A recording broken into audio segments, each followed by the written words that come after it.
Hi students, already community పోస్ట్లో మీకు inform చేసిన విధంగానే సిస్టర్ చంద్రికాని తీసుకొని వచ్చాను. సో ఈరోజు తన వర్క్ ప్రొఫైల్ కావచ్చు, తన కెరీర్లో తను తీసుకున్నటువంటి డెసిషన్స్ కావచ్చు, సో మనకు ఉపయోగపడే ఇన్ఫర్మేషన్ ఏదైనా సరే తన నుంచి ఎక్స్ట్రాక్ట్ చేయడానికి ట్రై చేద్దాం. సో మీరు కూడా పబ్లిక్ ప్రొఫైల్లో మీ గురించి ఎంతవరకు అంటే ఏదైనా సెన్సిటివ్ ఇన్ఫర్మేషన్ ఉన్నా మీరు రివీల్ చేయకూడదు ఉంటే మీరు డైరెక్ట్గా చెప్పేసేయచ్చు. ఓకేనా? So anyway, first of all thank you Chandrika for coming. So రీసెంట్గా ఒక మంచి ప్యాకేజ్ మీకు వచ్చింది అని స్టూడెంట్స్కి ఇన్ఫామ్ చేశాను. సో రివీల్ చేయొచ్చా మనం ప్యాకేజ్ ఎంత అనేది? ప్యాకేజ్ ఎంత రివీల్ చేయొచ్చు, ప్రాబ్లం లేదు. సో ఏ కంపెనీ నేమ్స్ రివీల్ చేయలేదు. ఓకే. సో ఎనీవే, సో మీ ఫాదర్ యాక్చువల్గా ఒక సివిల్ ఇంజనీరింగ్ కదా ఎంప్లాయీ. సో గవర్నమెంట్ పంచాయతీరాజ్ RWSలో చేశారు. సో గవర్నమెంట్లో సివిల్ ఇంజనీర్స్కి ప్రైవేట్లో సాఫ్ట్వేర్కి ఒక చిన్న రిలేషన్ ఉంది. ఏంటంటే గవర్నమెంట్లో అన్ని బ్రాంచెస్ వాళ్ళు రిక్రూట్ అయినా వాళ్ళు అన్ని బ్రాంచుల పనులు చేస్తారు. అంటే ఒక ఈసీ రిక్రూట్ అయినా సివిల్ ఇంజనీరింగ్ వర్క్ చేస్తారు వాళ్ళు, అసలు బ్రాంచ్తో సంబంధమే ఉండదు. సిమిలర్గా ప్రైవేట్లో కూడా ఈవెన్ మాస్టర్స్ కూడా ఇప్పుడు ఒక సివిల్ ఇంజనీరింగ్ గ్రాడ్యుయేట్ గేట్ రాసేసి సిఎస్సి మాస్టర్స్ కూడా చేసుకోవచ్చు. సో ప్రైవేట్ ఫీల్డ్లో అదొక అడ్వాంటేజ్ ఉంది. సో మీ గ్రాడ్యుయేషన్ దగ్గర నుంచి వద్దాం మనం. సో ఫస్ట్ మీ గ్రాడ్యుయేషన్ ఎక్కడ? సో నా గ్రాడ్యుయేషన్ వచ్చేసి Keshav memorial institute of technology, Narayanguda. Specialization వచ్చేసి computer science. 2017 passed out. 2017 passed out. Okay. So computer సైన్సే. సో డ్యూరింగ్ కాలేజ్ టైం ఎలా ఉండింది మీకు ఎడ్యుకేషన్ అది? సో మా కాలేజ్ అనేది ఎలా అంటే వాళ్ళు JNTU కరికులంతో పాటు KMIT affiliated to JNTUH. Okay. So JNTU కరికులంతో పాటు ఇండస్ట్రీలో బూమింగ్ టెక్నాలజీస్ లైక్ మా అప్పుడు పైథాన్, ఆర్, ఇప్పుడు బ్లాక్ చైన్ అనేవాళ్ళు. సో అట్లాంటి బూమింగ్ టెక్నాలజీస్ అన్ని మాకు. ఈ టైంలో బ్లాక్ చైన్ టెక్నాలజీ ఉండిందా? అప్పుడే స్టార్టింగ్. ఓకే. ఓకే. సో అప్పుడు మాకు ఎలా అంటే ఈ ఫస్ట్ ఇయర్ సెకండ్ ఇయర్లో ఎలా అంటే ఈవినింగ్ 3:30 వరకు JNTU కరికులం చెప్పేవాళ్ళు. తర్వాత ఈవినింగ్ స్పెషల్ క్లాస్ అని చెప్పేసి ఆడిటోరియంలో. ఫస్ట్ ఇయర్ నుంచి ఇర్రెస్పెక్టివ్ ఆఫ్ ద గ్రూప్ అన్ని గ్రూప్స్కి ఆడిటోరియం పెద్దగా ఉంటుంది. సో ఆడిటోరియంలో అందరినీ అసెంబుల్ చేసేసి ఇంట్రెస్టెడ్ స్టూడెంట్స్ వచ్చి నేర్చుకోవచ్చు అని చెప్పేసేవాళ్ళు అనమాట. సో అలా మాకు అక్కడ నుంచి టెక్నాలజీ మీద ఇంట్రెస్ట్ పెరిగింది. ఇంకా అండ్ సెకండ్ ఇయర్ అంటే అన్ని కాలేజెస్లో ఎట్లా అంటే 4th ఇయర్ అప్పుడే ప్లేస్మెంట్స్, కానీ ఇక్కడ అలా కాదు. మాకు కాలేజ్కి ఎంట్రన్స్లోనే భవిష్యత్ ద్వారా ఒకటి పెట్టేవాళ్ళు అనమాట. అది ప్లేస్మెంట్స్ అన్ని దాంట్లో అవుతాయి. సో ఆ భవిష్యత్ ద్వారా అంటే మాకు ఫ్యూచర్ అనమాట. ఫ్యూచర్ ప్లేస్మెంట్స్, భవిష్యత్ ద్వారా పేరు, దాని పేరు. సో ప్లేస్మెంట్స్ అన్ని దాంట్లో అవుతాయి. సో మాకు ఏ కంపెనీ వచ్చినా కంపెనీ లెవెల్, ఈ కంపెనీలో ఈ లెవెల్ క్వశ్చన్స్ అడుగుతారు, ఈ లెవెల్ టాపిక్స్, అలా టాపిక్స్ వైజ్ కోడింగ్ కవర్ చేసేవాళ్ళు. ఎప్పుడు ప్లేస్మెంట్స్ వచ్చినప్పుడు, ప్లేస్మెంట్స్ కంటే ముందు అన్ని కలిపి, అన్ని సబ్జెక్ట్స్ టాపిక్స్ కలిపి ఇంపార్టెంట్ టాపిక్స్, అట్లా ఇండస్ట్రీలో ఏం వాడతారు, వేటికి స్కోప్ ఉంటుంది, వేటికి స్కోప్ లేదు, వాటి మీద ట్రైనింగ్ ఇచ్చేవాళ్ళు. మీ కాలేజ్ ఫ్యాకల్టీ ఉండేవాళ్ళు, ఇండస్ట్రీ ఎక్స్పర్ట్స్ ఎవరైనా వచ్చేవాళ్ళు? ఇండస్ట్రీ ఎక్స్పర్ట్స్ వచ్చేవాళ్ళు, కాలేజ్ ఫ్యాకల్టీ వచ్చేవాళ్ళు. అంటే ఫ్యాకల్టీ అంటే JNTU టీచ్ చేసేవాళ్ళు కాదు, వీళ్ళు ఎక్స్క్లూజివ్ కోడింగ్ నాలెడ్జ్ ఉన్న వాళ్ళు. సపరేట్గా హైర్ చేసుకుంటారు వాళ్ళని, దీనికోసం ఈ ట్రైనింగ్ కోసమే హైర్ చేసుకుంటారు వాళ్ళని. ఓకే. ఇప్పుడు నార్మల్ కంప్యూటర్ స్టూడెంట్కి ఇప్పుడు బయట మార్కెట్లో బూమింగ్ సాఫ్ట్వేర్స్ ఏం నేర్పరు యాక్చువల్ కరికులంలో అయితే? కాలేజ్లో, వేరే కాలేజెస్లో నేర్పరు. సో టిపికల్ సిలబస్ ఉంది చాలా సంవత్సరాల నుంచి సిఎస్సికి. ఇప్పుడు మీరు సిఎస్సి బుక్స్ ఏవైతే తీసుకున్నారో పర్ సెమ్ ఒక కోడింగ్ ఉంటుంది. ఇప్పుడు ఫస్ట్ ఇయర్కి మా అప్పుడు సెమ్స్ ఉండేవి కాదు, ఇయర్ మొత్తం ఒకటే ఉండేది. సో అప్పుడు ఓన్లీ C ఉండేది అంతే. సెకండ్ ఇయర్కి వచ్చిన తర్వాత డేటా స్ట్రక్చర్స్ ఉండేది, డేటా స్ట్రక్చర్స్ ఓవర్ C ఉండేది. సెకండ్ ఇయర్ 2లో జావా ఉండేది. ఆ సెమ్లో ఒకటే కోడింగ్ లాంగ్వేజ్ ఉండేది. కానీ ఇక్కడ అట్లా కాదు, ముందే అన్నీ నేర్పించేవాళ్ళు. ఇంక ఇవి నేర్చుకుంటే JNTU ఈజీ కదా, మాకు క్రాక్ చేయడం సింపుల్ ఈజీ అయిపోతుంది. సో ఓన్లీ అంటే కోర్ సబ్జెక్ట్స్ మీద కాన్సన్ట్రేషన్ ఎక్కువ ఉండేది. ఇంకా మిగిలిన థియరీ థియరీ ఎట్లన్నా కవర్ చేసేసుకోవచ్చు కదా. సో వాటికి టైం ఇయర్ అని కాదు, ఇచ్చేవాళ్ళు టైం దానికి కూడా. ఓకే. సో మీకు ఆ టైంలో అపార్ట్ ఫ్రమ్ కరికులర్ ఏం నేర్చుకునే వాళ్ళు మీరు అప్పుడు? సో నేను అప్పుడు పైథాన్ నేర్చుకున్నాను. ఫస్ట్ పైథాన్ లేదా సిఎస్సి? లేదు లేదు. ఓకే. మా అప్పుడు లేదు, ఇప్పుడు ఉండో లేదో తెలీదు. సో మా అప్పుడు లేదు. అప్పుడు నేను పైథాన్ నేర్చుకున్నాను. ఇంకొకటి వచ్చేసి అంటే థర్డ్ ఇయర్కి వచ్చాక ప్లేస్మెంట్ అయిపోయిన తర్వాత బిగ్ డేటా నేర్చుకున్నా. ఓకే. బిగ్ డేటా కాలేజ్ నుంచే. బిగ్ డేటాలో మళ్ళీ ఒకటి నేర్చుకున్నాను. అండ్ ఇది మ్యాప్ రెడ్యూస్, అంటే అది బిగ్ డేటా కరికులంలోనే వచ్చేస్తుంది అన్నమాట. బిగ్ డేటా, పైథాన్, ఈ 3 జేఎన్టీయూ కరికులంలో లేనివి. దీనికి ఏమైనా సర్టిఫికేషన్స్ ఇచ్చారా మీ కాలేజ్ నుంచి? సో బిగ్ డేటాకి అయితేనేమో హాట్ అండ్ వర్క్స్ సర్టిఫికేషన్ ఇచ్చాను. Hot and works map reduce, hot and works Java అంటారు దాన్ని, హాట్ అండ్ వర్క్స్ స్పార్క్ ఒకటి, 2 సర్టిఫికేషన్స్ వచ్చేవి. అండ్ అంటే మాకు ట్రైనర్ చేసే కొన్ని రికమెండ్ చేశారనమాట తను. సో తను చెప్పిన దాని ప్రకారం కోర్సెరా అని ఒక వెబ్సైట్ అనమాట. కోర్సెరా. సో దాంట్లో మిచిగన్ యూనివర్సిటీ వాళ్ళు మెషిన్ లెర్నింగ్ కోర్స్ ఆఫర్ చేశారు. ఆ మెషిన్ లెర్నింగ్ కంప్లీట్ చేసి ఆ సర్టిఫికేషన్ తీసుకున్నాను. ఓకే. సో ఇంకొకటి వచ్చేసి IBM. మీరు పెట్టారా దానికి డబ్బులు? లేదు. అయితే యాక్చువల్లీ దానికి మనీ అవుతాయి, కానీ అప్పట్లో దానికి ఒక ప్రొసీజర్ ఉండేదన్నమాట. ఎలా అంటే మేము స్టూడెంట్స్, మాకు ఆ కోర్స్ కావాలి అని మేము వాళ్ళకి మెయిల్ చేస్తే మాకు ఫ్రీ చేసేవాళ్ళు. అప్పట్లో అలా ఉండేది, ఇప్పుడు తీసేశారంట. సో అప్పుడు మేము కాలేజ్ ID కార్డ్ ఒకటి అప్లోడ్ చేసి మేము రిక్వెస్ట్ పెట్టుకున్నాం అనమాట. పెట్టుకుంటే మాకు ఫ్రీ చేసేసారు courses with certification. So certificate అలా చేసాం. మొత్తం 4 కోర్సెస్ ఏమో చేశాను. Machine learning foundations, algorithm wise separate courses separate ఉన్నాయి అనమాట. అవన్నీ 4 సర్టిఫికేషన్స్ కంప్లీట్ చేశాను మెషిన్ లెర్నింగ్లో. అండ్ ఇంకొకటి వచ్చేసి IBM వాళ్ళు కూడా స్కాలా సర్టిఫికేషన్స్ చేశారనమాట. స్కాలా లెవెల్ 1, స్కాలా లెవెల్ 2 అని చెప్పేసి. స్కాలా అంటే కూడా లాంగ్వేజ్. ఇప్పుడు లాంగ్వేజ్ పైథాన్, స్కాలా, అనేవి సేమ్ లైన్లో వస్తాయి. సో IBMవి ఒక 2 సర్టిఫికేషన్స్ చేశాను. బిగ్ డేటా యూనివర్సిటీవి మళ్ళీ ఒక 2 సర్టిఫికేషన్స్ చేశాను. అన్ని ఆన్లైన్, అన్ని ఫ్రీగా వచ్చేసాయి. ఒక హాట్ అండ్ వర్క్స్ ఒకటి $250 ఒక్క ఎగ్జామ్, ఇంకా మిగిలిన అన్ని ఫ్రీగానే వచ్చాయి. ఓకే. తర్వాత ఫస్ట్ ప్లేస్మెంట్ ఎప్పుడు వచ్చింది మీకు? ఫస్ట్ ప్లేస్మెంట్ 3-1లో ఒకటి వచ్చింది, 3-2లో ఒకటి వచ్చింది. ఇంకా నేను అక్కడికి ఆపేసాను, ఎందుకంటే ఫస్ట్ కంపెనీ వాళ్ళు ఆల్రెడీ ట్రైనింగ్ స్టార్ట్ చేసేసారు కాబట్టి నాకు అది నచ్చింది. డ్యూరింగ్ గ్రాడ్యుయేషన్ అప్పుడే. అంటే మీకు అదే ప్రాజెక్ట్ అయిపోద్ది అట్లానా? లేదు, ప్రాజెక్ట్ సపరేట్గా, ఇది లెర్నింగ్ సపరేట్గా. వాళ్ళు ఎలా అంటే ఈ సర్టిఫికేషన్ ఇదంతా మాకు చేసి క్యాండిడేట్ రెడీగా ఉండాలి, మేము అప్పుడు జాయినింగ్ లెటర్ ఇస్తాం, లేకపోతే ఇవ్వము, సర్టిఫికేషన్ చేసేస్తే మనీ రీఎంబర్స్ చేసేస్తామని చెప్పారనమాట. సో అట్లా మాకు కంప్లీట్ ట్రైనింగ్ ఫ్రమ్ బేసిక్ నుంచి అడ్వాన్స్ దాకా కంప్లీట్గా ట్రైనింగ్ ఇచ్చేసారనమాట దానిపైన. అప్పుడు స్టార్టింగ్ ప్యాకేజ్ ఎంత ఉండే మీకు? స్టార్టింగ్ ప్యాకేజ్ ఒక కంపెనీ వచ్చేసి 3.3, ఇంకో కంపెనీ వచ్చేసి 3.5. Okay. With variable pay. Okay. With variable pay 3.5 ఉన్నప్పుడు మీరు హైయర్ ఎడ్యుకేషన్ వైపు ఎందుకు ఇంట్రెస్ట్ చూపించలేదు ఆ టైంలో? సో అప్పుడు నేను నా సీనియర్స్ నుంచి నాకు తెలిసింది ఏంటి అంటే, ఇప్పుడు నేను హైయర్ ఎడ్యుకేషన్ చేయాలని నాకు 2 ఇయర్స్ పడుతుంది. 2 ఇయర్స్ తర్వాత జాబ్ వస్తుంది. నేను అదే 2 ఇయర్స్లో ఇక్కడ వర్క్ చేస్తే నాకు అక్కడ చదువుకున్న దానికంటే ఇక్కడ ఎక్స్పీరియన్స్ ఎక్కువ వస్తుంది కదా, ఇండస్ట్రీ ఎక్స్పీరియన్స్ ఎక్కువ వస్తుంది కదా. సో ఇప్పుడు నేను అక్కడికి వెళ్ళినా కూడా అంటే నా ఫ్రెండ్స్ నుంచి నేను చూసింది ఏంటి అంటే, ఎవరు కూర్చోబెట్టి ఎవరు నేర్పించారు, మనం నేర్చుకోవాల్సిందే.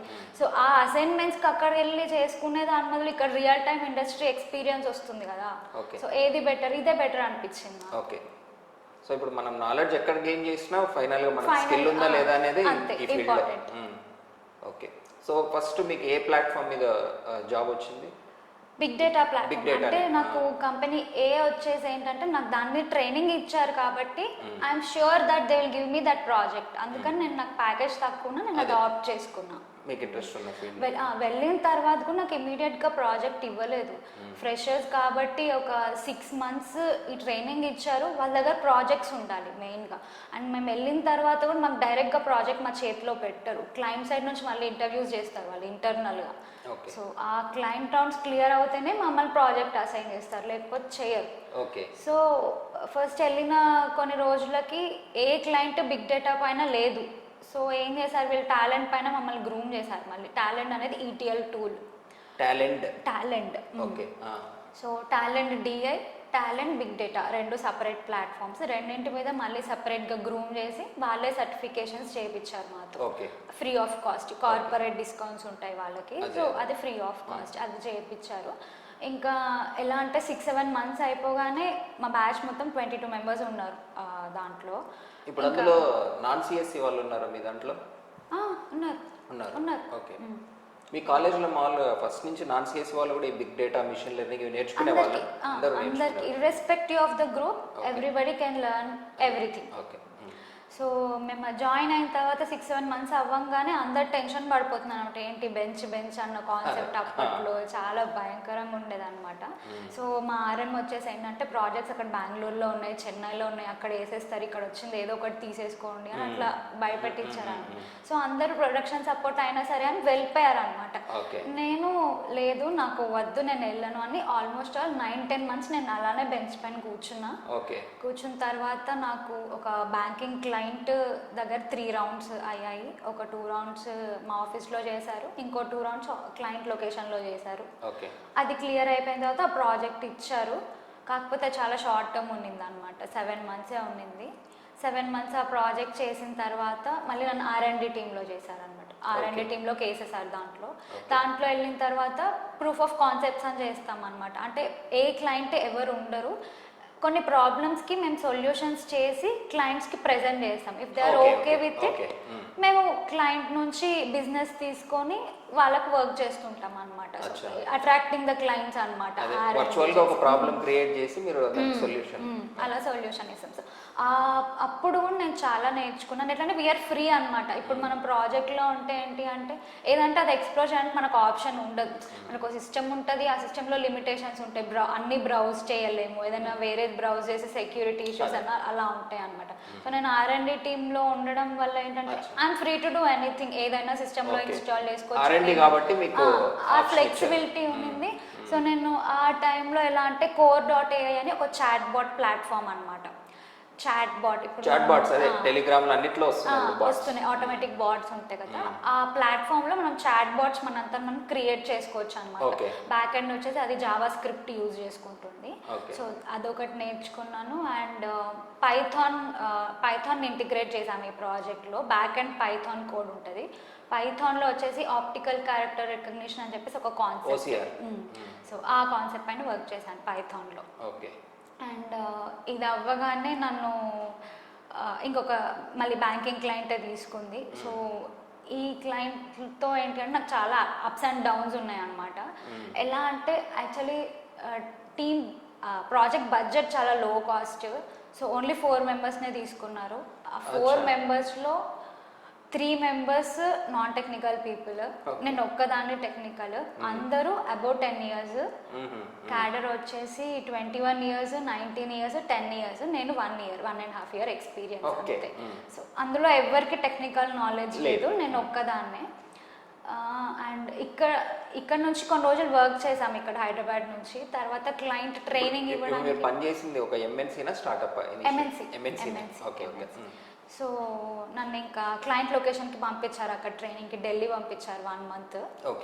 అక్కడ క్లయింట్ లొకేషన్లో నేర్చుకున్నాము, అంత స్క్రమ్ మాస్టర్, అంత క్లయింట్తో అంతా ఓకే అయిపోయింది.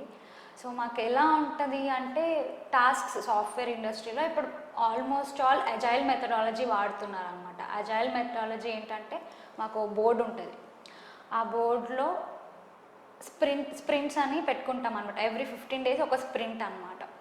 సో ఆ స్ప్రింట్లో బోర్డులో అన్ని టికెట్స్ ఉంటాయి అనమాట, కొన్ని టికెట్స్, టాస్క్స్. సో ఆ టాస్క్స్ క్యాండిడేట్స్కి అసైన్ చేస్తూ ఉంటారు. 15 daysలో ఈ టాస్క్ కంప్లీట్ చేయాలి. 15 days అనేది స్ప్రింట్ పీరియడ్. బోర్డ్ అనేది నా ప్రాజెక్ట్ బోర్డులో నెంబర్ ఆఫ్ టికెట్స్ ఉంటాయి అన్నమాట. సో ఫస్ట్ ఒక 4-5 months ఓకే, వాళ్ళు టికెట్స్ అసైన్ చేస్తూ మాకు వచ్చారు, చేసిన వాళ్ళు చేశారు, చేయని వాళ్ళు ఒకవేళ చేయకపోతే నెక్స్ట్ స్ప్రింట్కి టికెట్స్ మూవ్ చేసుకోవచ్చు, గివెన్ వ్యాలిడ్ రీజన్. సో అది సిచ్యువేషన్ అనమాట. కంప్లీట్ చేస్తూ వచ్చాం, కానీ రివ్యూ చేసే వాళ్ళు ఎవరు లేకుండే అనమాట. క్లయింట్ స్టార్టింగ్లో మమ్మల్ని అంత సీరియస్గా తీసుకోలేదు. కొంచెం ఒక 7-8 months అవ్వంగానే ఫస్ట్ చేసిన టికెట్స్ మీద కాన్సన్ట్రేషన్ స్టార్ట్ చేశారనమాట. సో అక్కడ చాలా టికెట్స్ ఫాలో అవుట్ అయిపోయాయి. ఇప్పుడు వాళ్ళు టైంకి రివ్యూ చేసి ఇది లూప్ హోల్ ఉంది అని మమ్మల్ని ఐడెంటిఫై చేసి అప్పుడే క్లియర్ చేసేవాళ్ళం. కానీ ఏంటి అంటే చాలా టికెట్స్ ఫాలో అవుట్ అయిపోయి వీళ్ళు ఏం సరిగ్గా చేయలేదు అన్న ఒక ఇంప్రెషన్ పడిపోయిన తర్వాత ఏమైంది అంటే ఇప్పుడు కార్పొరేట్లో చాలా ఇష్యూస్ ఉంటాయి అనమాట. ఫస్ట్ ఎక్స్పీరియన్స్, ఒకవేళ నేను నా సైడ్ నుంచి నేను ఏదైనా చెప్పినా కానీ వినే వాళ్ళు ఎవరు, నీకేం తెలుసు అన్నది కూడా చాలా ఫేస్ చేశాను నేను. కానీ ఇంకా మెల్లిమెల్లిగా ఏంటంటే లాస్ట్కి వచ్చే వరకు కోడ్ రెడ్ అయిపోయింది ప్రాజెక్ట్ మొత్తం. కోడ్ రెడ్ అయిపోయి ఇంకా క్యాండిడేట్స్ ఎవరు మంచిగా వర్క్ చేయట్లేదు అన్న టైంలో ఇప్పుడు టాలెంట్ ఎక్స్పర్టీస్కి VP వైస్ ప్రెసిడెంట్ ఉంటారనమాట. సో వాళ్ళు ప్రాజెక్ట్లోకి వచ్చి అసలు ఏంటి ఏం జరిగిందని ఆయన అన్నీ చూస్తే okay 70% of the work is done by me. మొత్తం నేనే చేయాలంటే నా వల్ల కాదు, అక్కడికి నేను 70% లాక్కొచ్చాను వర్క్. సో ఇట్లా తంటాలు బట్టి మిగిలిన 30% కూడా కంప్లీట్ చేసి హ్యాండ్ ఓవర్ చేసాము. కానీ ఇదంతా టైం స్పాన్లో నేను నేర్చుకున్నది ఏంటి అంటే first of all client employee compulsory communication ఉండాలి. ఆ కమ్యూనికేషన్ గ్యాప్ ఉండడం వల్లనే ప్రాజెక్ట్ అట్లా చాలా టైట్ అయిపోయింది అనమాట. ప్రాజెక్ట్ టైట్ అయిపోవడం వల్ల ఏమైంది, వర్క్ లైఫ్ బ్యాలెన్స్ లేదు, నైట్ 2-3 దాకా పని చేయడము. అప్పట్లో అట్లా కంటిన్యూస్గా నేను ఒక 8-9 months వీకెండ్స్ హాలిడేస్ తీసుకోలేదు. నైట్ 2-3 దాకా వర్క్ చేసేదాన్ని. అప్పుడు ఫుల్ 9 months క్యారింగ్ అట్లానే పని చేసేదాన్ని. ఆ టైంలో చాలా హారిబుల్ ఉండింది. సో ఓకే, కానీ నేను చాలా నేర్చుకున్నా దాని నుంచి. సో ఎలా అంటే నేను మా మేనేజర్కి కమ్యూనికేట్ చేశా, కానీ మా manager is like he didn't మమ్మల్ని క్లయింట్ని నాతో మాట్లాడనివ్వకుండా తన మధ్యలో బ్యారియర్ లాగా ఉండి ఆయన వాళ్ళకి చెప్పి వాళ్ళు మాకు చెప్పి కమ్యూనికేషన్ గ్యాప్ వచ్చేసింది అనమాట. కాబట్టి అలా ఉండదు, ఎప్పుడైనా క్లయింట్తోని డైరెక్ట్ ఇంటరాక్షన్ ఉండాలి, ఇంకొకటి ట్రాన్స్పరెంట్గా ఉండాలి. నాకు రావట్లేదు అంటే రావట్లేదు.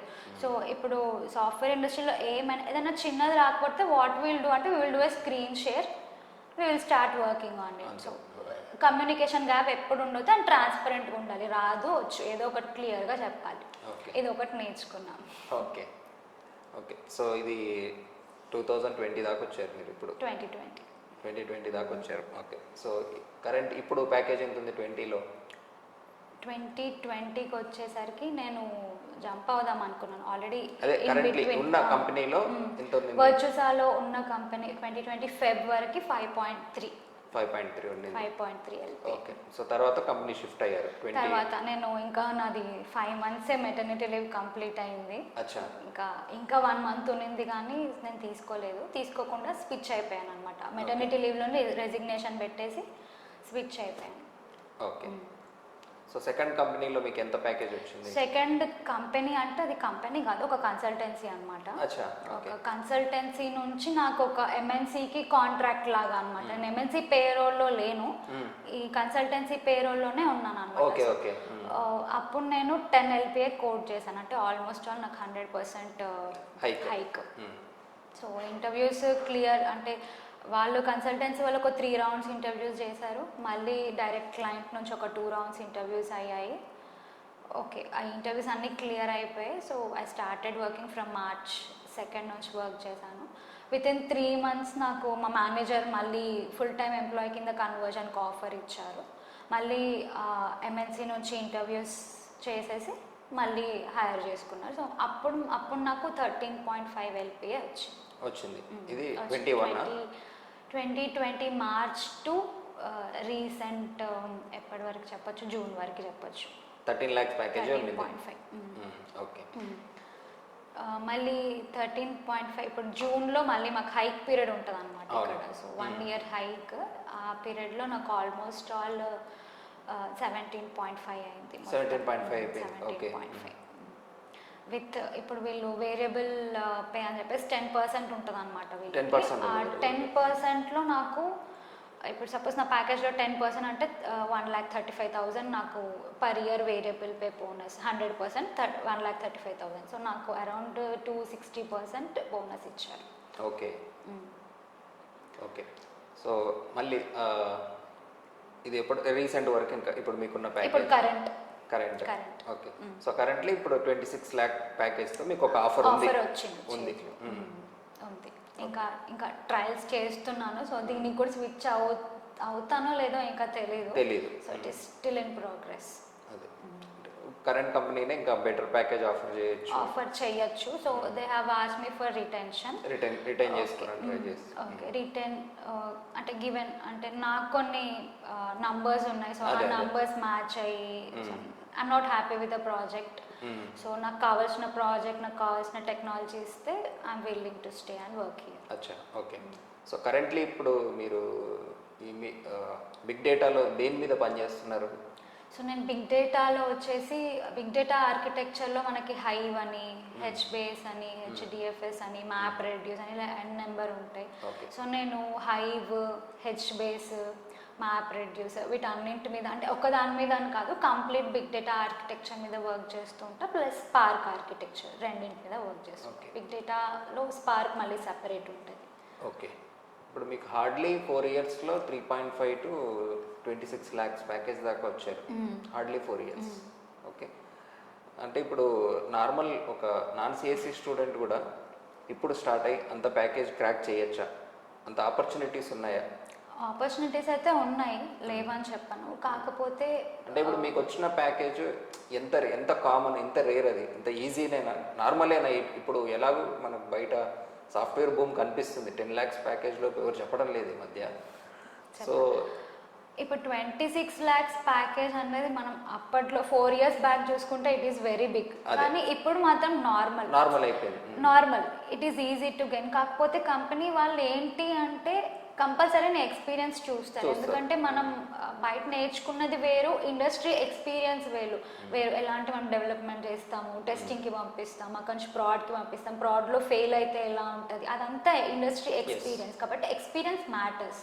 నేనేమంటున్నాను, 4 yearsలో ఇంత గ్రోత్ రావచ్చు అంటున్నాను. నాన్ సిఎస్సి స్టూడెంట్ అయినా కూడా రావచ్చు.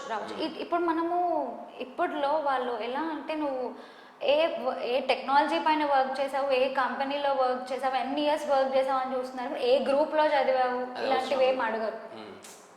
ఇప్పుడు నాకు రీసెంట్గా ఇంటర్వ్యూస్ చేసిన వాళ్ళు 2 days బ్యాక్ ఒక 2 rounds ఇంటర్వ్యూస్ అయ్యాయి. ఫస్ట్ రౌండ్లో చేసిన అతను he's from IIT Varanasi mechanical. ఇంకొక అతను హీస్ ఫ్రమ్ బిట్స్పిన్ అని మెకానికల్. మా మేనేజర్ కూడా మెకానికలే ఇప్పుడు కరెంట్.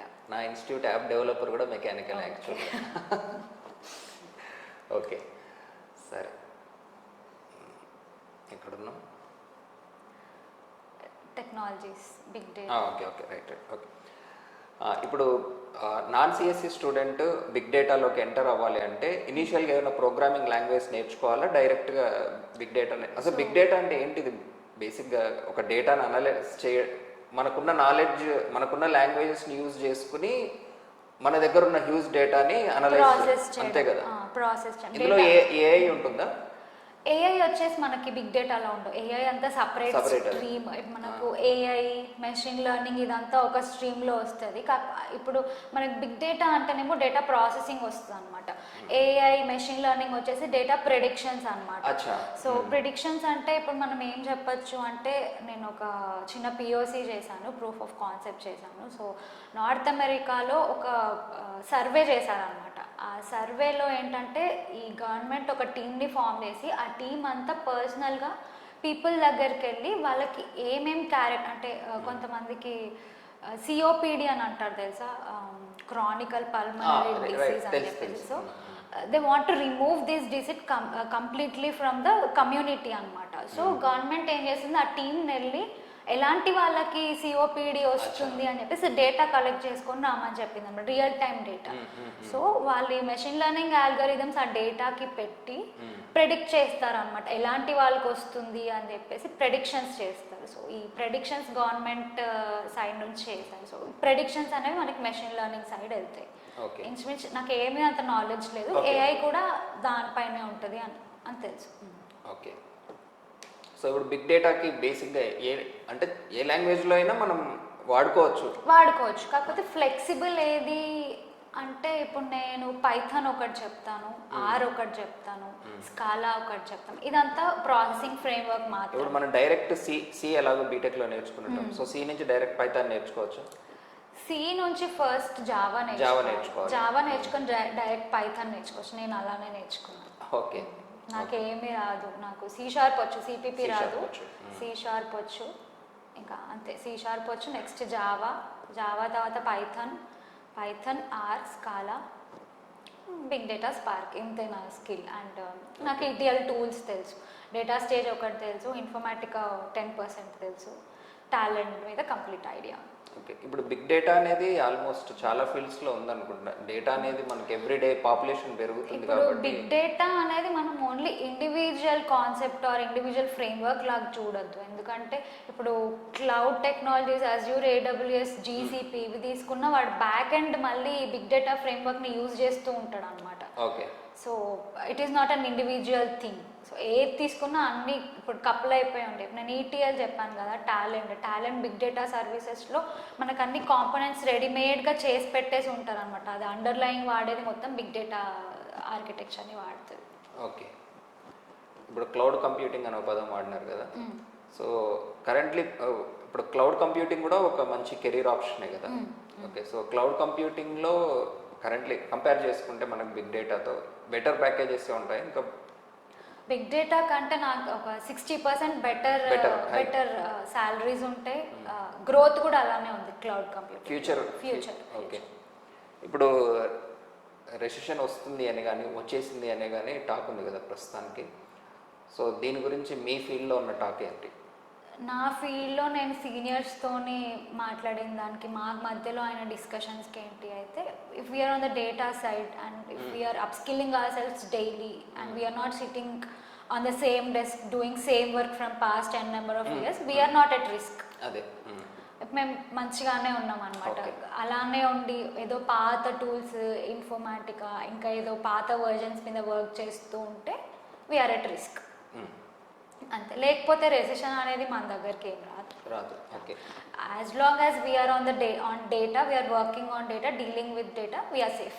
ఓకే, సో మీరు రెగ్యులర్గా కొత్త ఛాలెంజెస్ చూస్తూ ఉంటారు, కొత్త స్కిల్స్ కూడా నేర్చుకుంటూ ఉంటారు రెగ్యులర్గా?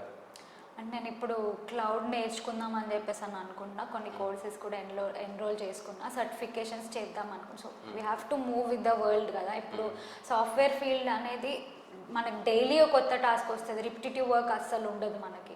సో నేర్చుకోవాలి కంపల్సరీ. ఒక్కదాని మీద ఏం కూర్చోలేదు, రోజు నేర్చుకుంటానే ఉంటా. నా ఎయిమ్ ఏంటంటే రోజు మీ కంపెనీలోనే whatever company big data నుంచి మళ్ళీ మీకు క్లౌడ్ కంప్యూటింగ్ సర్వీసెస్ కూడా ఉన్నాయా మీరు వర్క్ చేసే కంపెనీ? అంటే మనం స్విచ్ అవ్వచ్చా విత్ ఇన్ కంపెనీ? అవ్వచ్చు. నాకు ఇష్టం లేదు, నేను ఈ ప్రాజెక్ట్లో వర్క్ చేయలేను అంటే I can go to my resource manager. అంటే మాకు క్యాడర్స్ ఉంటాయి అనమాట. ఇప్పుడు డైరెక్ట్ మా మేనేజర్ అంటే ప్రాజెక్ట్ మేనేజర్ అని ఒక అతను ఉంటాడు. ఎవ్రీ క్యాండిడేట్కి ఒక రిసోర్స్ మేనేజర్ ఉంటారు, HR ఉంటారు, కోచ్ ఉంటారు, అలా ఉంటారు అనమాట. So I can always go to my resource manager and say that నాకు ఈ ప్రాజెక్ట్ నచ్చలేదు, నాకు వేరేది కావాలి. ఆయన ప్రాజెక్ట్ మేనేజర్ దగ్గర నుంచి క్యాండిడేట్ని రిలీజ్ చేయమని అడుగుతాడు. సో మాకు రిసోర్స్ మేనేజర్ క్లౌడ్ కంప్యూటింగ్ ఉన్న ప్రాజెక్ట్ కావాలంటే దానికి నా ప్రొఫైల్ పంపించి మళ్ళీ అట్ సైడ్ నుంచి ఇంటర్వ్యూస్ అవుతాయి. నేర్పిస్తారు. ఇక్కడ అంటే నేనున్న కరెంట్ ఆర్గనైజేషన్లో ఏంటి అంటే ఎంప్లాయీని రెగ్యులర్గా ఎవ్రీ మంత్ అప్స్కిల్ చేస్తారు. ఎలా అంటే they will conduct A survey అనమాట. సో ఆ సర్వేలో యూ కెన్ ప్రపోజ్, నాకు ఈ ట్రైనింగ్ కావాలి అని చెప్తే అన్ని నామినేషన్స్ తీసుకుంటారు. ఇది ఒక పార్ట్. ఇంకొక సర్వే ఉంటుంది, అందులో నువ్వేమన్నా ట్రైనింగ్ ఇవ్వాలనుకుంటే ఆ సర్వే తీసుకొని ఏది మెజారిటీ ఉంటే అది ప్రొవైడ్ చేస్తారు. ఓన్లీ 20 మెంబర్స్కి ఒక 1 మంత్కి అలాట్ చేసి ట్రైన్ చేస్తారు with hands on session. Environment వాళ్ళే ఇస్తారు, సర్టిఫికేషన్స్కి ట్రైనింగ్ A to Z వాళ్ళే ఇస్తారు మొత్తం. ఓకే, ఇప్పుడు ఒక ఫ్రెషర్ ఎంట్రీ లెవెల్లో ఎంటర్ అవ్వాలంటే ఇప్పుడు క్లౌడ్ కంప్యూటింగ్ హైయెస్ట్ అన్నారు కదా, దానిపైన ఇంకేమన్నా ఉందా కరెంట్లీ? అంటే కొన్ని మనం టచ్ చేయలేని ఏరియాస్ ఉంటాయి. నార్మల్ స్టూడెంట్, ఒక నార్మల్ గ్రాడ్యుయేటెడ్ స్టూడెంట్కి బెస్ట్ ప్యాకేజ్ కరెంట్లీ ఏ ప్లాట్ఫామ్లో ఉంది? సో ఒక నార్మల్ గ్రాడ్యుయేట్ స్టూడెంట్ అంటే అతనికి basics, data warehousing concepts, ఇవన్నీ మినిమల్ బేసిక్ కాన్సెప్ట్స్. సో ఈ కాన్సెప్ట్స్తో అతను ఇండస్ట్రీకి రావాలి అనుకుంటే ETL developer is the best option. అది ఓకే, ETL డెవలపర్. అక్కడ నుంచి ఎటు మూవ్ అవ్వాలి? ETL డెవలపర్ నుంచి ఇప్పుడు ETLలో మనకి అన్ని బిగ్ డేటా ఉంటుంది, క్లౌడ్ ఉంటుంది. సో ఓకే, అది అతని ఫ్లెక్సిబిలిటీతో క్లౌడ్ కైనా మూవ్ అవ్వచ్చు, బిగ్ డేటా కైనా మూవ్ అవ్వచ్చు, అది అతని ఇష్టం. ఇప్పుడు కరెంట్లీ బెస్ట్ ప్యాకేజ్ ఆఫర్ చేసేది క్లౌడ్ కంప్యూటింగ్. ఇప్పుడు ఈ క్లౌడ్లో కూడా మనకు ఇప్పుడు మైక్రోసాఫ్ట్ అజూర్ ఉంది, అమెజాన్ AWS ఉంది, గూగుల్ క్లౌడ్ ఉంది, IBM క్లౌడ్ కూడా ఉన్నట్టుంది కదా? నాకు ఐడియా లేదు. ఓకే, ఎటువైపు వెళ్ళినా మనకు ఒకటే ప్యాకేజ్, ఎటువైపు వెళ్ళినా ఒకటే, ఒకటే ఎటువైపు వెళ్ళినా ఒకటే. ఎందుకంటే క్లౌడ్ వర్డ్ ఈజ్ ఇంపార్టెంట్ అంతే. అన్నమాట. అంతే, ఎటువైపు వెళ్ళినా ఒకటే. Okay. So next best option big data. Big data next. Okay. So apart from actually options అని అనొద్దు, ఎందుకంటే ఇప్పుడు నేను మా బ్రదర్ ప్రాజెక్ట్లో చూస్తే కూడా వాడికి ప్లాట్ఫామ్ అంతా క్లౌడ్లో ఉంది, కానీ హీఈస్ యూజింగ్ బిగ్ డేటా. అచ్చా. కోడ్ ఏదైతే ట్రాన్స్ఫర్మేషన్ లాజిక్ రాస్తున్నాడో, ఏదైతే మీ బ్రదర్ ఉన్నది క్లౌడ్ కంప్యూటింగ్ లో. Cloud computing is working on Azure, Azure Microsoft Azure. Okay. తనకి ఎంత ఉంది ఇప్పుడు ప్యాకేజ్? తనకి ఇప్పుడు 19 lakhs. 19 lakhs ఉంది. ఓకే. Experience 3 years. 3 years experience. Okay. తన గ్రాడ్యుయేషన్ ఎక్కడ? Is from lovely professional university. CSC background. CSC background. Okay. ఎందుకని మన అంత పంజాబ్కి వెళ్ళి చదవాల్సిన అవసరం ఏముంది? ఇక్కడ ఆపర్చునిటీస్ ఉన్నాయి కదా. ఇక్కడ ఆపర్చునిటీస్ ఉన్నాయి, కానీ అప్పట్లో వాడేమనుకున్నాడు అని అంటే, ఇక్కడ ఉంటే ఈ కాలేజెస్ అంతా ఇక్కడ మైండ్ సెట్టే ఉంటుంది అండ్ డిఫరెంట్ పీపుల్తో ఇంటరాక్ట్ చేసినట్టు ఉండదు అని చెప్పేసి వాడు అనుకుని అక్కడికి వెళ్ళాడు. అక్కడైతే నార్త్ వాళ్ళు ఉంటారు, వాళ్ళతో ఇంటరాక్షన్ డిఫరెంట్గా ఉంటుంది, కమ్యూనికేషన్ స్కిల్స్ పెంచుకోవచ్చు అని వాడు అలా ఆలోచించుకొని వెళ్ళాడు. కానీ అక్కడికి వెళ్ళాక సీన్ రివర్స్ అయిపోయింది అనమాట. అందరు తెలుగు వాళ్ళు. సో ఇప్పుడు వాళ్ళ సెక్షన్లో 40 members అంటే ఆల్మోస్ట్ 30 members తెలుగు వాళ్ళే ఉన్నారు. మరి అంతనా? మొత్తం తెలుగు వాళ్ళే ఉంటారు అక్కడ. ఓకే. సో అది అలా, కానీ he got a best education. Okay. Standards కానీ, వాళ్ళకి అసైన్ చేసిన మెంటర్స్ కానీ, అండ్ కమ్యూనికేషన్స్ కోసం వాళ్ళు కండక్ట్ చేసిన సెమినార్స్ అవన్నీ అంటే నాకు అప్పుడప్పుడు చూపించేవాడు, చెప్పేవాడు. సో అవి చాలా ఒక స్టాండర్డ్ మెయింటైన్ చేశారు. ఇక్కడ మన దగ్గర కూడా అంత స్టాండర్డ్ ఉండదు. జేఎన్టీయూ కరికులంలో మనకి ఇంగ్లీష్ ల్యాబ్స్ ఉంటాయి, ఏఎల్సిఎస్ ల్యాబ్స్ అని ఏఎల్సిఎస్ ల్యాబ్స్ ఉంటాయి, కానీ అవి ఎట్లా అంటే మంత్లీ వన్స్ కండక్ట్ చేసేవాళ్ళు అనమాట. ఇప్పుడు కంపారిటివ్లీ ఇప్పుడు మీ తమ్ముడు చదివిన కాలేజ్ 40 మంది ఉన్నారు సెక్షన్లో. ఆ 40 మందిలో ఇప్పుడు మీ తమ్ముడు కంటే బెటర్ ప్యాకేజ్ ఎంతమందికి ఉంది? జాబ్ లెస్ వాళ్ళు ఎంతమంది ఉన్నారు? మా తమ్ముడు ఫస్ట్ సెక్షన్ అంటే క్యాడర్లో ఆ LPU top section first section. అట్లాంటి సెక్షన్ 250 సెక్షన్స్ ఉన్నాయి. అట్లాంటి సెక్షన్స్ అంటే ఏబిసిడి అని 250 సిఎస్సి సెక్షన్స్ అన్నమాట. ఇంటూ 40 10,000 అంతమంది క్యాండిడేట్స్ ఓన్లీ ఫర్ సిఎస్సి. ఇంకా అక్కడ మాస్టర్స్ ఉంది, అన్నీ ఉన్నాయి. ఓకే. అన్ని గ్రూప్స్ ఉన్నాయి ఇంజనీరింగ్లో అండ్ బీబీఏ, ఎంబీఏ అన్ని. అంత పెద్ద కాలేజ్ అది. సో అంటే ఇమాజిన్ వాళ్ళ దగ్గరకు వచ్చే క్లయింట్స్ ఎలాంటి వాళ్ళు, వాళ్ళ దగ్గరకు వచ్చే ఇప్పుడు కరెంట్లీ వర్క్ చేసే జాబ్ తనకు కాలేజ్ ప్లేస్మెంట్ ద్వారా వచ్చిందా, తన ఓన్ గా తెచ్చుకుందా? అంటే ఇప్పుడు స్విచ్ అయ్యాడు. అంతకు ముందు ప్లేస్మెంట్ మాత్రం కాలేజ్ నుంచి వచ్చింది. అప్పుడు ఎంత ప్యాకేజ్ వచ్చింది? అప్పుడు హీఈస్ అన్ ఇంటర్న్ గా జాయిన్ అయ్యాడు 3rd year లో. అప్పుడు వచ్చేసి 5.4 ఎంతో ఉండింది. నెక్స్ట్ ఇంటర్న్ నుంచి ఫుల్ టైం ఎంత 1 year 4th year గ్రాడ్యుయేట్ అవ్వగానే అతనికి 7.5 వచ్చింది. ఓకే. గ్రాడ్యుయేట్ అవ్వగానే 7.5 అండ్ ఎవ్రీ 4-5 monthsకి ఒకసారి వాళ్ళకి హైక్ ఇచ్చారు. 4-5 monthsకి 2 lakhs హైక్ వచ్చేది వాళ్ళకి. ఓకే. 2 lakhs హైక్ వచ్చేది. అంటే ఆ ఫీల్డ్ వల్లనా? ఎందుకంత హైక్? అంటే వాడు వర్క్ చేసే ప్రాజెక్ట్ అలాంటిది, క్లయింట్ అలాంటిది, అండ్ వర్కింగ్ అవర్స్ కూడా చాలా ఎక్కువ. అసలు పడుకునేవాడు కదా, ఒక 2-3 గంటలు పడుకునేది అంతే. ఇప్పుడు ఎలా ఉంది వర్క్? ఇప్పుడు హీస్ చిల్లింగ్. అంటే యాక్చువల్లీ వాళ్ళ పాత కంపెనీ వాళ్ళే కొత్త కంపెనీకి మూవ్ అయిపోయారు, వాళ్ళు వీళ్ళు రిఫర్ చేశారు అనమాట. సో ఇప్పుడు ఈయన కొత్త దాంట్లోకి మూవ్ అయ్యాడు. Okay, he's having good work life balance. Okay. Okay. So తర్వాత apart from cloud, first types of companies దగ్గరకు వద్దాం. బేసిక్గా మీకు ఎక్కువ ఈ బిగ్ డేటా దీని గురించి మీరు పనిచేసే ప్లాట్ఫామ్ మీద ఎక్కువ ఐడియా ఉంటుంది. Apart from general software related questions కొన్ని అడుగుతాను. సో ఫస్ట్ నార్మల్గా మనము ఎంటర్ అవుతున్న సాఫ్ట్వేర్ ఫీల్డ్ అనగానే ఎటువంటి టైప్స్ ఆఫ్ సర్వీసెస్ ఇస్తూ ఉంటాయి కంపెనీస్? అంటే కొన్ని ప్రోడక్ట్ బేస్డ్ ఇలా ఉంటాయి కదా, ఏమేమి టైప్స్ ఉంటాయి మనకి? So mainly 3 types of companies ఉంటాయి నేను విన్నంత వరకు. ప్రోడక్ట్ బేస్డ్ ఒకటి, సర్వీస్ బేస్డ్ ఒకటి, బీపీఓస్ ఒకటి. బీపీఓస్ 3 టైప్స్ ఇంకా బీపీఓస్ అంటే they are nothing but call centres అదే అనమాట. తీసేసి అది మన లిస్ట్లో లేదు. అండ్ సెకండ్ వచ్చేసి ప్రోడక్ట్ బేస్డ్, అంటే ఇవి అంటే they will offer best work to you and you will have a very good growth అనమాట. గ్రోత్ చాలా ఉంటుంది, వర్క్ చాలా నేర్చుకోవచ్చు, నీకు శాలరీస్ కూడా అలానే ఉంటాయి నీకు. ఓకే.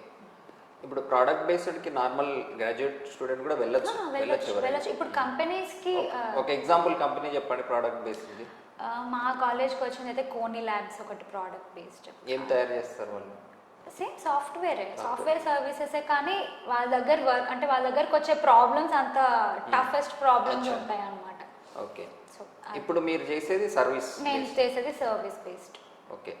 సో ప్రోడక్ట్ బేస్డ్ అంటే ఇంకెక్కువ ఉంటాయి ప్యాకేజెస్ ఎక్కువ ఉంటాయి and amount of work you are dealing with కూడా అంతే టఫెస్ట్ ఉంటుంది, మోర్ కూడా ఉంటుంది అనమాట. క్వాంటిటీ కూడా ఎక్కువ ఉంటుంది, వర్క్ క్వాంటిటీ ఎక్కువ ఉంటుంది, క్వాలిటీ ఎక్కువ ఉంటుంది. ఓకే. ఛాలెంజింగ్ ఉంటుంది. ఓకే. అంటే ఇప్పుడు యాపిల్ లాంటి కంపెనీ ఉంది కదా, ఇది ప్రోడక్ట్ బేస్డ్ డెవలపర్స్నే తీసుకుంటారు ఎక్కువ, అంతే కదా? ఓకే. చిప్ మ్యానుఫ్యాక్చరర్స్ వాళ్ళ సాఫ్ట్వేర్స్, అది మీరు చెప్పేది ఈసీ సైడ్ చిప్ మ్యానుఫ్యాక్చరర్స్, అదంటే అంటే అది ఏమంటారు, అది హార్డ్వేర్ సైడ్ కింద. దానికి సాఫ్ట్వేర్ ఉండదా? ఉంటుంది.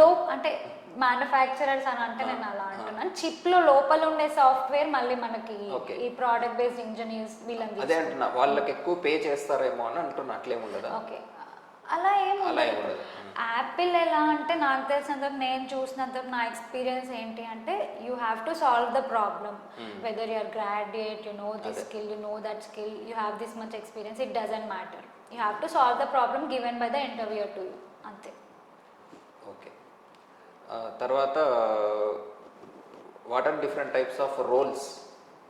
ఇప్పుడు మీరు చేసే పనికి ఉన్న పేరేంటి? మీరు సింపుల్గా సాఫ్ట్వేర్ అంటున్నా, మీరు అనలిస్ట్ అంటారా? అసలు ఏమంటారు మీరు చేసే పని? నేను ఇక్కడ కరెంట్ కంపెనీలో కన్సల్టెంట్. సో ఇప్పుడు మాకు ఎలా అంటే ఆర్గనైజేషన్లో కొన్ని వర్టికల్స్ ఉంటాయి. సో నేను పనిచేసే vertical analytics and cognitive. Okay. మొత్తం టెక్నికల్, అంతా టెక్నికల్ స్టఫ్ చేస్తామన్నమాట. ఇంకొక వర్టికల్ ఎగ్జాంపుల్ టాలెంట్ సర్వీసెస్ అని ఉంటాయి. సో వాళ్ళు ఏం చేస్తారంటే they will hire people, they will give jobs. అంటే అన్ని వర్టికల్స్ లో ప్యాకేజ్ ఒకేలా ఉంటుందా?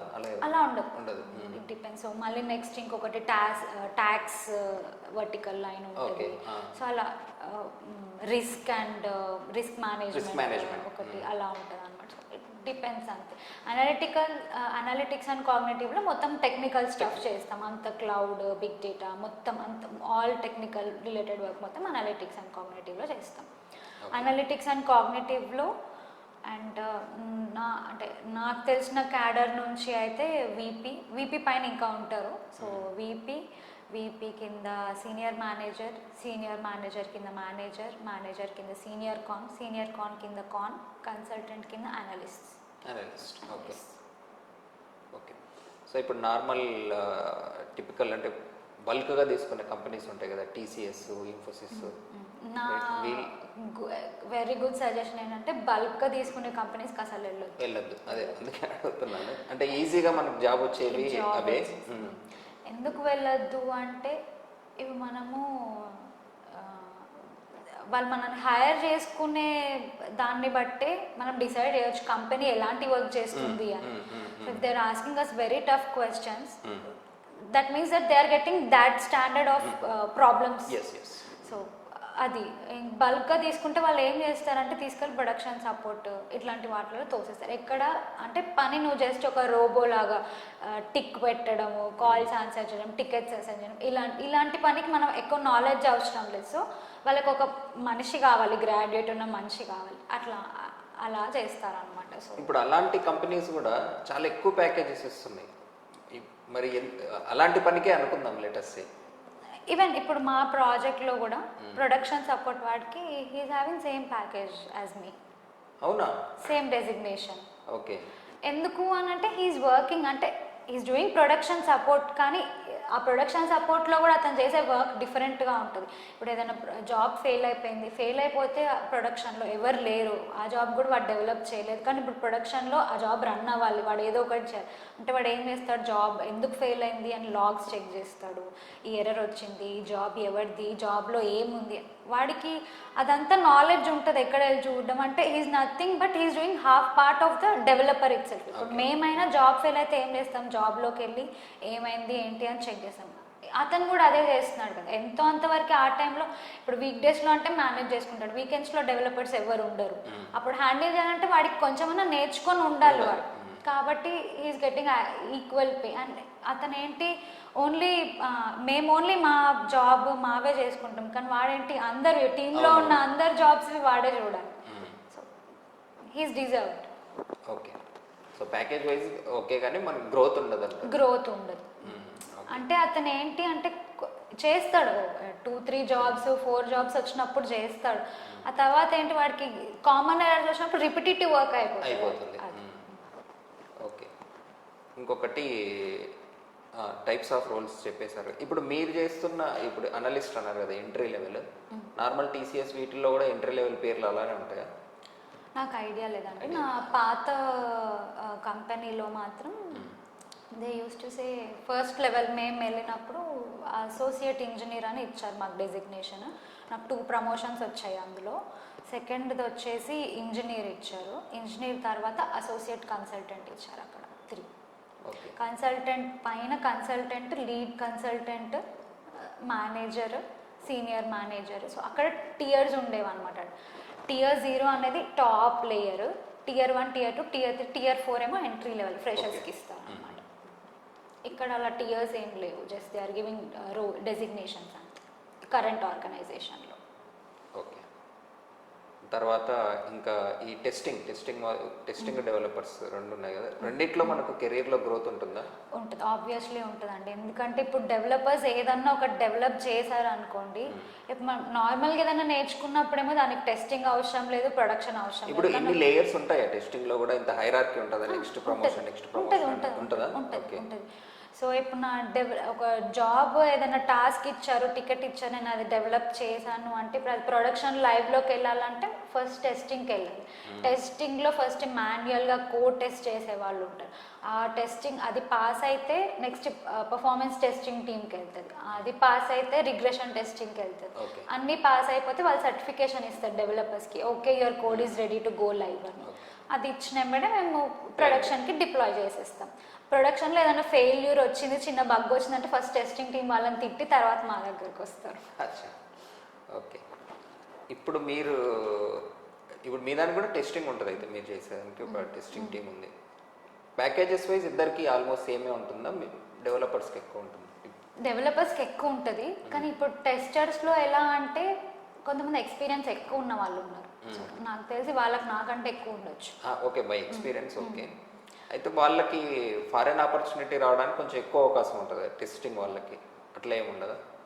ఇక్కడ నేను పాస్ట్ కంపెనీలో ఇక్కడ చూసినంత అలా ఏం లేదు. నేను చూసినంత వరకు developers and BA business analyst వీళ్ళిద్దరికి ఎక్కువ ఛాన్స్ ఉంటుంది నేను చూసినంత వరకు. ఇప్పుడు బిజినెస్ అనలిస్ట్ ఏంటి అంటే అతను డేటా మోడలింగ్ చేస్తాడు, టెక్నికల్ గురించి నాలెడ్జ్ ఉంటుంది కానీ he does not work on technical part. Data modelling చేస్తాడు. ఎలా అంటే ప్రాజెక్ట్ స్టార్ట్ అయ్యే ముందు ఫస్ట్ పేపర్ వర్క్ ఉంటుంది కదా, ఆ పేపర్ వర్క్ అంతా బిఏ చేస్తాడు కాబట్టి అతనికి క్లయింట్కి చాలా ఎక్కువ కనెక్షన్ ఉంటుంది. సో వాళ్ళు ఫస్ట్ వెళ్తారు, బిఏస్ వెళ్తారు ఫస్ట్. ఓకే. నెక్స్ట్ డెవలపర్స్ వస్తారు. డెవలప్మెంట్ స్టార్ట్ అయింది unless and until developers and testers are not in the same time zone అన్నప్పుడు టెస్టర్స్ని తీసుకెళ్తారు. ఓకే. ఇప్పుడు జస్ట్ ఒక లాంగ్వేజ్ మీద డెవలపర్స్ని కూడా అంటే ఇప్పుడు మనం సింపుల్గా ఒక జావా నేర్చుకుని జావా డెవలపర్ అన్నట్టు ఒక రిక్రూట్మెంట్ పడుతుంది. ఇప్పుడు అందులో ఒక ఫ్రెషర్ జాయిన్ అవ్వచ్చా? అవ్వచ్చు.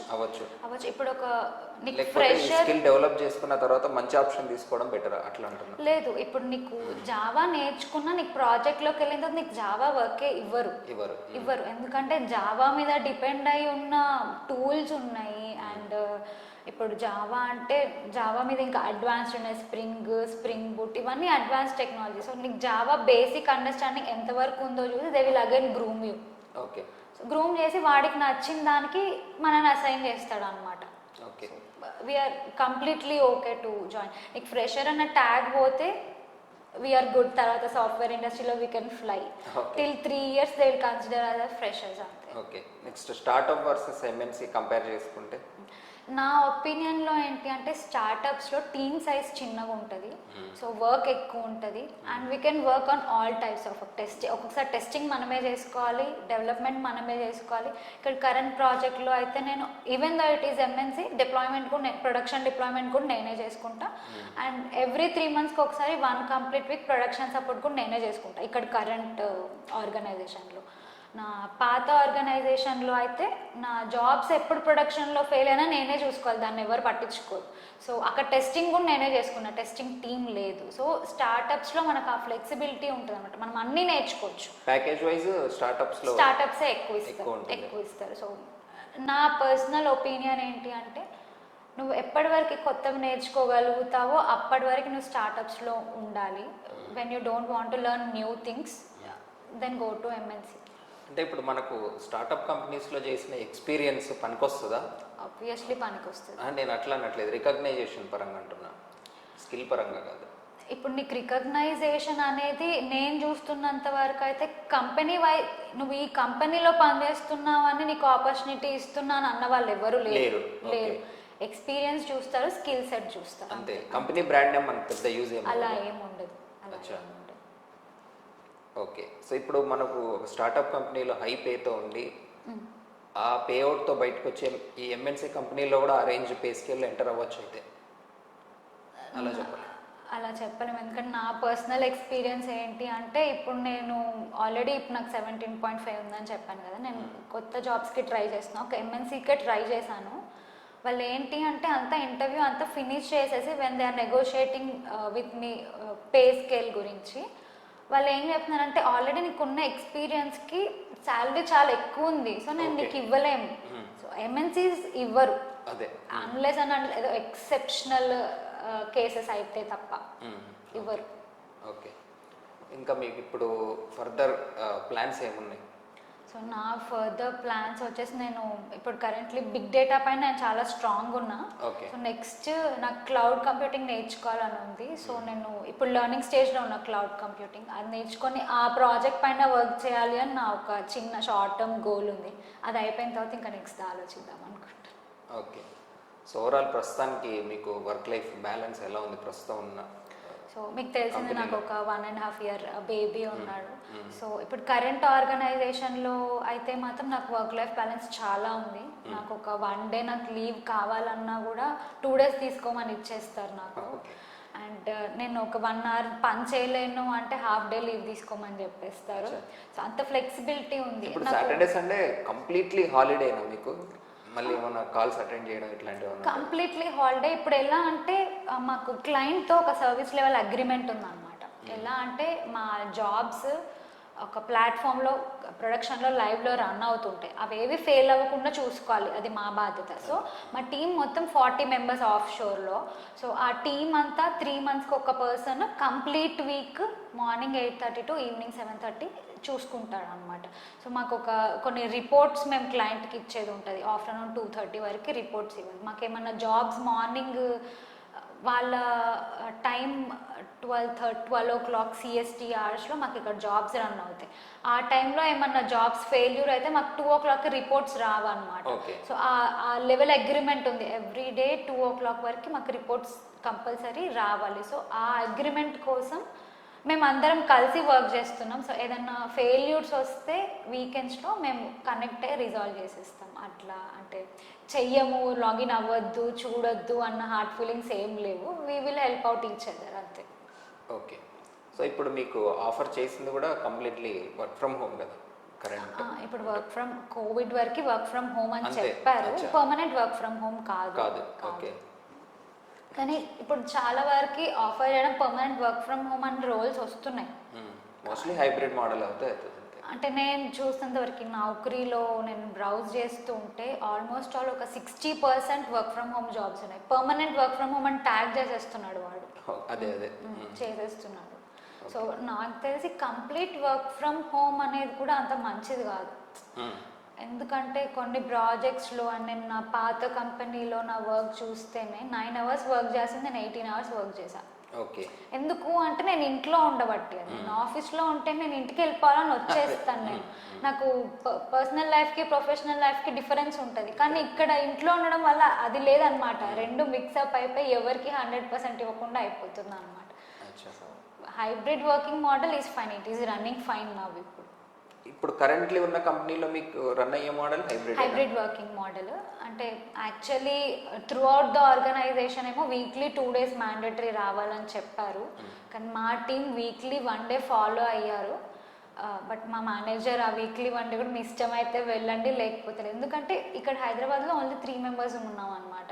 సో మిగిలిన వాళ్ళంతా కోల్కతా, బెంగళూరు, చెన్నై, యుఎస్ అంతా అట్లా స్ప్లిట్ అయిపోయి మాకు వెళ్ళినా వెళ్ళకపోయినా ఏం డిఫరెన్స్ ఉండదు. ఇంకో మెయిన్ రీజన్ ఏంటంటే మేము సిఎస్టీ ఆర్ట్స్లో వర్క్ చేస్తాం కాబట్టి మాకు ఈవినింగ్ 7 నుంచి కాల్స్ స్టార్ట్ అవుతాయి అనమాట. 7 to 9:30 మాకు చాలా పీక్. మేము ఆఫీస్కి వెళ్తే 7 o'clock ఇంటికి రావాలంటే మేము 5:30, 6కి అట్లా వచ్చేయాలి. సో మాకు హైబ్రిడ్ వర్కింగ్ మోడల్ బాగా వర్కౌట్ అవుతుంది. ఫ్రైడే రోజు మేము నో కాల్స్ ఫ్రైడే అని ఒకటి పెట్టుకున్నాం అనమాట. ఆ రోజు మాకు ఏం మీటింగ్స్ ఉండవు. సో తొందరలో లేట్గా లాగిన్ అయితే తొందరలో లాగౌట్ అయిపోతాం అనమాట. సో ఫ్రైడే ఆఫీస్కి వెళ్దామని మేము పెట్టుకున్నాం అనమాట అలా. ఓకే. తర్వాత కొత్తగా వచ్చే స్టూడెంట్ ప్రిపేర్ అవ్వడానికి రిసోర్సెస్ ఏమైనా చెప్పగలరా? సో ఇప్పుడు అంటే నా టెక్నాలజీ వచ్చేసి బిగ్ డేటా అండ్ నాకు జావా పైన ఐడియా ఉంది కాబట్టి, సో జావా వచ్చేస్తేనేమో అందరికీ తెలిసే ఉంటుంది. జావా టీ పాయింట్ ఒకటి ఉంటుంది, ట్యూటోరియల్ పాయింట్ అని ఒకటి ఉంటుంది. Tutorial point Java T point ఉంటుంది. Java T point. సో ఈ 2 అంటే బేసిక్. అంటే మీకు జావా సర్టిఫికేషన్ అని అంటే మాత్రం ఓసీజేపీ, ఆరకల్ వాడు ఓసీజేపీ సర్టిఫికేషన్ అని ఇచ్చాడు. అది ఒక్కొక్క జావా వర్షన్కి ఒక్కో సర్టిఫికేషన్ ఉండేది. నేను చేసినప్పుడు జావా 6.1 పైన చేశాను సర్టిఫికేషన్. సో ఆ సర్టిఫికేషన్ ఇప్పుడు అవసరం లేదు, ఎందుకంటే జావాకి అంత లేదు కాబట్టి జావా నేర్చుకొని జావా యూజ్ చేసేవి ఇప్పుడు ఇలా బిగ్ డేటా, క్లౌడ్ కంప్యూటింగ్ ఈ సర్టిఫికేషన్స్ చేస్తే ఇప్పుడు వాల్యూ ఉంది బాగా. ఓకే. ఇప్పుడు మీరు కోర్సెరాలో చేశారన్నారు కదా? నేను కోర్సెరాలో మెషిన్ లెర్నింగ్ చేశాను. ఇది బిగ్ డేటా వచ్చేసి హాట్ అండ్ వర్క్స్లో చేశాను. హాట్ అండ్ వర్క్స్ అంటే హెచ్టిపిసిడి జావా అంటాము, హెచ్టిపిసిడి స్పార్క్ అంటాం. జావా అంటే big data concepts using Java అని, స్పార్క్ అంటే big data concepts using Spark అని. సో అట్లా 2 different. సో జావాకి సర్టిఫికేషన్ అవసరం లేదు నన్ను అడిగితే. సో జావా యూజ్ చేసుకొని చేసేది బిగ్ డేటా. ఇప్పుడు బూమింగ్లో ఉన్నది ఏడబ్ల్యూఎస్ ఒకటి, డేటాబ్రిక్స్ సర్టిఫికేషన్స్. డేటాబ్రిక్స్లో కొన్ని నెంబర్ ఆఫ్ సర్టిఫికేషన్స్ వాడు ఆఫర్ చేస్తున్నారు. డేటా ఇంజనీరింగ్ సర్టిఫికేషన్ అని ఇలా.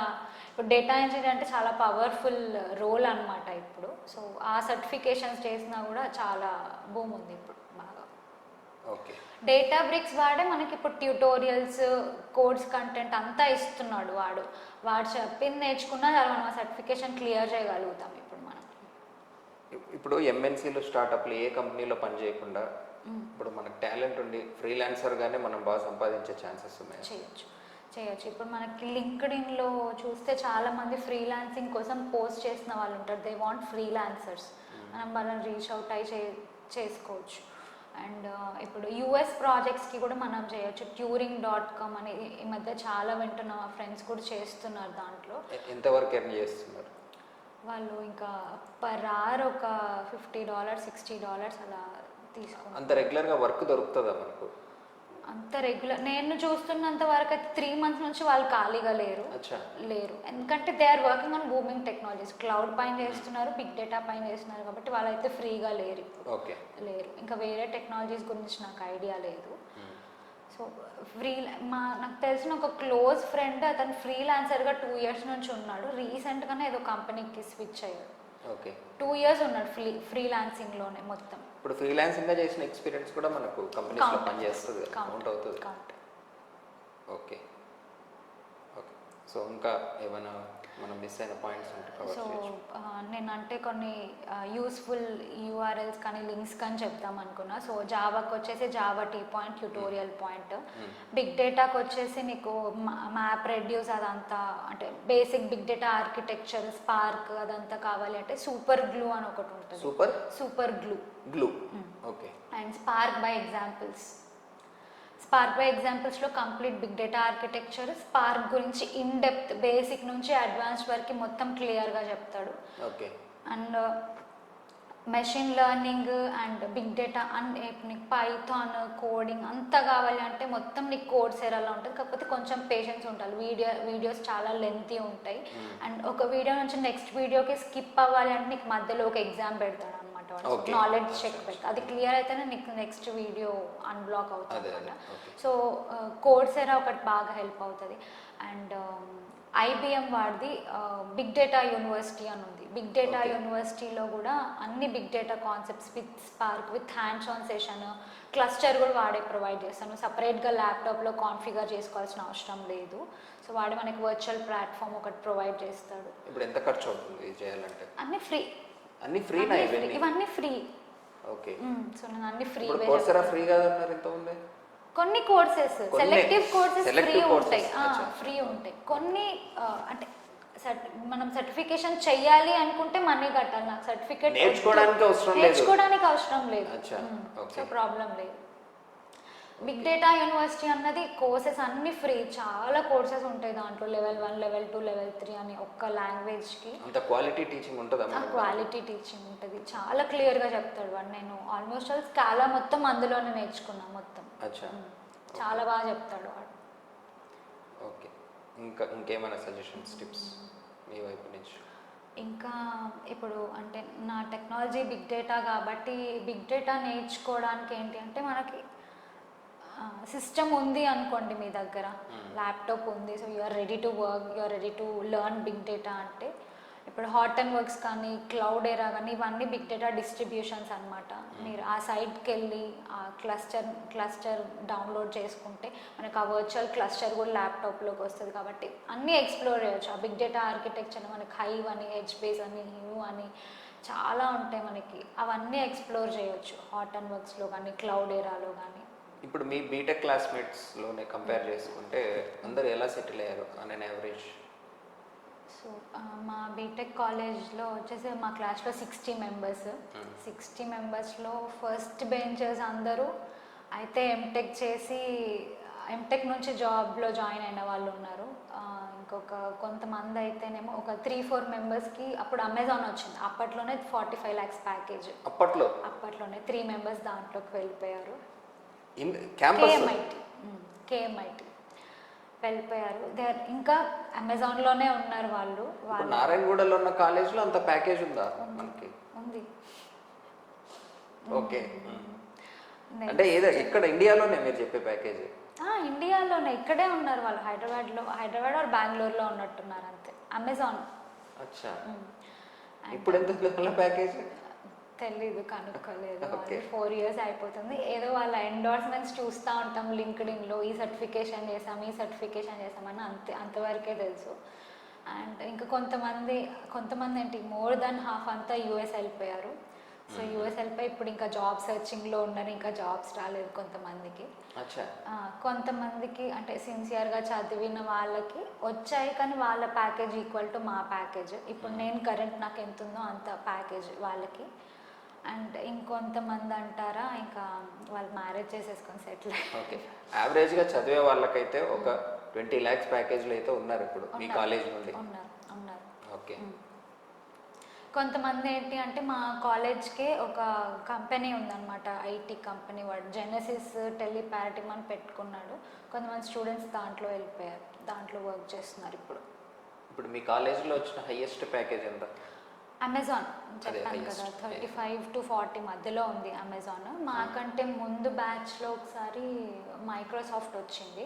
మైక్రోసాఫ్ట్ అప్పుడు 27 lakhs ప్యాకేజ్. మాకంటే ముందు ప్యాకేజ్ అంటే ఆల్మోస్ట్ ఆల్ 2016 or 2015-16 బ్యాచ్కి. ఓకే. అప్పట్లోనే 26 lakhs ఇచ్చారు ఆయనకి. ఒక్కతను ప్లేస్ అయ్యాడు. కానీ ఓవరాల్ పర్సంటేజ్ చూసుకుంటే 90% ప్లేస్డ్.